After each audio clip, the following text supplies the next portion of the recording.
welcome back to the show. What's up, guys? It's about time you call me. Right? Hey, I've been pacing around my living room all morning. Hey, what is today like? Game day against Utah as a BYU player. Well, I tell you what, I woke up this morning the same day I woke up about 10 years ago. All right? I woke up in beast mode. Okay? I woke up, I was actually hovering over my bed. I think I was levitating. I had a helmet on, chin strap buckled. There were Ty Detmer highlights going on the TV. I don't even know how it all got there, but I was ready to go. Will you describe 10 years ago that game and what it took to win and emotionally what you were like? Because Riley Nelson told us yesterday that you would joke during games, but in this game you were very serious. You were very dialed in. Yeah, right. Riley would know too. I saw some of that interview. Yeah, I was pretty intense, man, on game day, especially in this game. It just it meant a lot to me, and I think I played better when I was locked in, focused in. I played better when I was a little bit mad and really intense like that. That's just kind of how I was. So just finding how to get into that zone and ultra locked in and focused, that's how I was. So I might have come off a little bit of a jerk to some of the other guys, but I was just ready to go win. Max Hall with us on BYU Sports Nation. What advice would you give to Zach Wilson on a day like today? Man, he needs to kind of just enjoy the moment a little bit, not make it too much bigger than what it is. Enjoy the moment and just go ball out, man. You know, I've been on some other shows and stuff, and everybody's asking what are the keys to the game? What do we got to do to win? This and that. Man, you just got to go execute and go play. Have fun, enjoy the moment, lead your guys out there, and go play. And in this game, too many things can happen for you to overthink everything. You know, it's going to be the team who can execute and make big plays is going to win the game, and Zach has the potential to do that. So just relax. Whatever you got to do to get in your beast mode, Zach, do it and go play and win. I think we all take a lot of confidence from the bowl game he had, of course, but I take more confidence in the performance from the game before, Max. He was 20 of 29, 204, rushed for 73 yards against Utah. That defense of Utah's really good, yet this true freshman went in there where perhaps he was extremely comfortable because he was a fan sitting in the stands for so long. But he had a great game in that game. How do you feel like that could translate into tonight? Well, I think that gives him a lot of confidence going into the game. That, hey, last year against these guys, I had a great game. You know, that's a very efficient game that he had. And he looked really good, and there was an energy when he was in the game. I think he needs to feed off that and remember that. Take that momentum going into this one, and I think we could see some of the same results.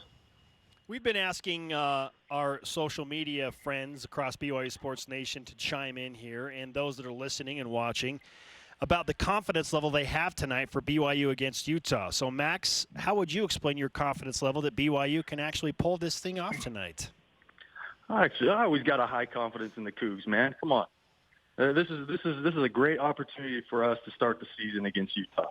And I think, you know, it being the first game of the year, there's just who knows what could happen. You know, both teams I think are going to make mistakes because it's early, but it's going to be the team, like I said, that can execute the end of the game. So I'm very confident. I like our team this year. I like our quarterback. You know, I'm picking the Cougs. How awesome is it that Utah is being hyped at this level? Because if BYU wins this game, it just wrecks the beginning of it. I think Spencer too, just love it because it's going to be hard to live up to the hype when Lee Corso says, yeah, you're going to beat Clemson and play Alabama for the ship. Are you serious? I love that Lee Corso said that because he is never right. That guy is never right, ever. I don't know what's wrong with that guy. Maybe he gets paid to be wrong. I don't know. But I know whenever Lee Corso was picking our games, I was just, please pick the other team. Please pick the other team because he ain't never right. So I love that they're hyping him up. I love that they're picking them to win the Pac-12 and whatever, go win a national championship because we're ready about to go in and wreck their season today. Max Hall with us on BYU Sports Nation. Max, which team do you feel like is feeling more pressure to win this game and why? I think Utah with all this hype and everything that's going on and all these expectations for the season. I definitely think it's Utah because, like you said, if they lose this game, that wrecks all of that. I think if BYU lose, it doesn't necessarily wreck our season. You know, obviously our losing streak to them gets one more, But I think Utah's feeling the pressure, and BYU just needs to go out and just play and just wreck their season, man. I'm looking forward to it. With that said, what would a win mean to BYU tonight, in your opinion? I think it'd be, well, not only a huge start to the season, but finally breaking that streak against them is huge. I think it's huge for the fan base. Confidence going through the rest of the season. I mean, it's a big game. I mean, we're kidding ourselves. I mean, this is big time. And I think whatever team wins this game is just, I think it's going to propel them the rest of the season as we go along. So, I mean, it's big. It's big for everybody. We want to beat these guys. It's been too long. And more than just the rest of the season, anything, we need to beat Utah. It's about time. So let's get it done.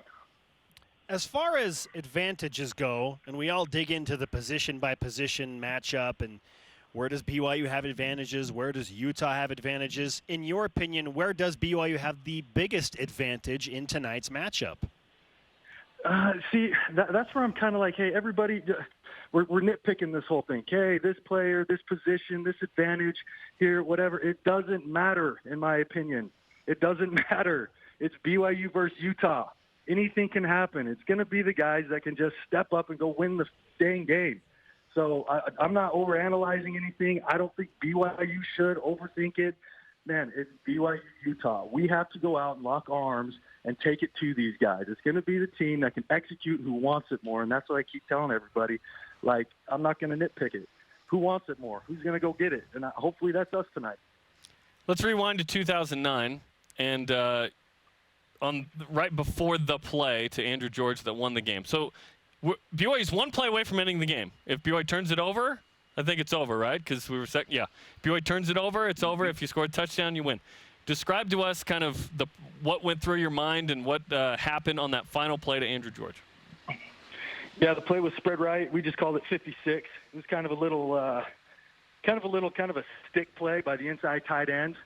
And based on the look I got, I looked over at Andrew and I gave him, like the signal for like West Side, the W. Yes. So that was kind of the signal I gave him, and that gave him kind of a double move. So he kind of stuck to go run the out route, and then he pivoted back inside. So he beat the outside defender, but they were in like a match man coverage. So the safety was coming down to play him on the inside. So he stuck the receiver outside, came back in, and then I was able to just fit it to him right before the safety was able to come down to him to make the play. And then the best part about it is he caught it and he split the two, and they ended up running in. The two defenders ran into each other, and that's when he just ran free right down the middle of the field. So it was a route that we had worked on all the time in practice, and I was able to get the ball out on time, and Andrew ran a great route and then split him, went for a touchdown. So 56 with a little West Side W tag on it. So you changed his route before the play, you're saying? Yeah, because if I remember correctly, it's been a long time, but what I remember is that the defender over him was playing a little bit of outside leverage, so I knew the outside breaking route wasn't going to work, so I gave him the signal to kind of take a step out and then pivot back inside, just based off the look we got. So he saw it too. He looked at me, he knew, he nodded, and then executed it perfectly. His chin strap wasn't even on, by the way. He don't need a chin strap. He's Andrew George, man. He never had a chin strap on. He can fly to New Mexico and have like 2 touchdown catches the day he has a baby or something too, right? Exactly. That was he wild. never wore his chin strap, and Dennis never wore his helmet in the game. So, I mean, Did you jump on the pile that happened in the end zone after? Yes, and I thought I was going to die. I seriously thought I was going to die. Scary. There was about 30 people in that pile, and somehow I ended up on the bottom of it, and I couldn't move. I was literally getting crushed. I was already out of breath from sprinting down to the end zone.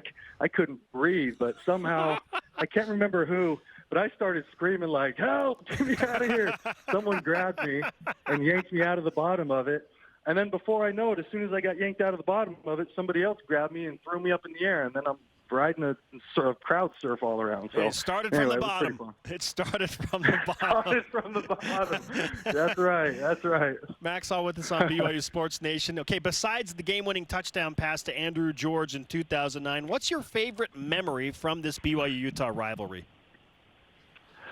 As far as when I was playing or anything? You can go anywhere you want with this. When you were playing or when you were watching, just an overall favorite memory from the rivalry.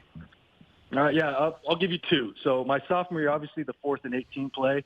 And what was so cool about that is, 4th and 18, I looked over to the sideline to Coach and I could just kind of see the disgust on his face. And I'm like looking at him like, hey, Coach, give me a play here. And all he did was signal me a route, which was a go route. He didn't give me a formation. He didn't give me a play. He just signaled me a go route. So I said, all right, well, I'll do this. So I called trips right. And then I did call a 4-vert play, so pretty much everybody go deep. But I gave Austin a stutter on the outside. And what was kind of cool about this play is as I took my drop, the right end defensive end came upfield, and I had to step up hard and get out of the pocket. Right as I was stepping up to get out of the pocket, Austin was running his stutter before he went on his go. And I think between me getting up out of the pocket, Austin running his stutter, the corner bit hard. So he came down hard. I got out. Austin went right by him, and then I just threw the thing. I had a separated shoulder, throwing shoulder. I felt like I threw that thing as hard as I could. It probably went about 35 yards. And it just Austin was open and he caught it and we moved on. But after that play was the loudest I've ever felt that stadium be as far as me being there as a player. Like, it was crazy how loud it was. It almost felt like the whole place was shaking. Like, it was nuts. So that was a great memory. And then the year before, the famous Beck to Harleen play, I was on the team, but I was ineligible because of the transfer, so I didn't travel with the team. I didn't even have a ticket to the game. So I actually snuck into the game at Utah. I snuck into that game. And I didn't get in until probably close to the second half, but I found my way in. I found some seats. And I'm sitting there in the midst of these Utah fans, and I'm watching it. And then the play happens where John Beck throws the pass back to Johnny Harleen for the touchdown to win the game. And I'm going nuts in the middle of the Utah section. And nobody knows who I am. Nobody knows anything. And I'm just giving it to all these Utah fans. And they're like, who is this guy? They're looking at me, and I'm just like, that was my first experience at a BYU-Utah game when John threw that ball to Harleen. So that was pretty cool. That was a fun memory because I could say and do whatever I want because nobody knew who I was. So I was just lighting everybody up. It was pretty cool. They would know soon enough. Yeah. They would know. You stole happiness from them shortly thereafter in 2007 and 2009. Max, great to catch up with you, man. We know you're in beast mode. We'll try and make sure Riley Nelson is in beast mode as he opens up his radio career with Greg Wrubell as well. Oh, yeah, I'm happy for Riley. It's going to be fun. Listen, he's perfect for that job, man. Riley's a great dude. Fantastic. All right, Max. #BeatUtah. Thanks, buddy. Thanks, Max.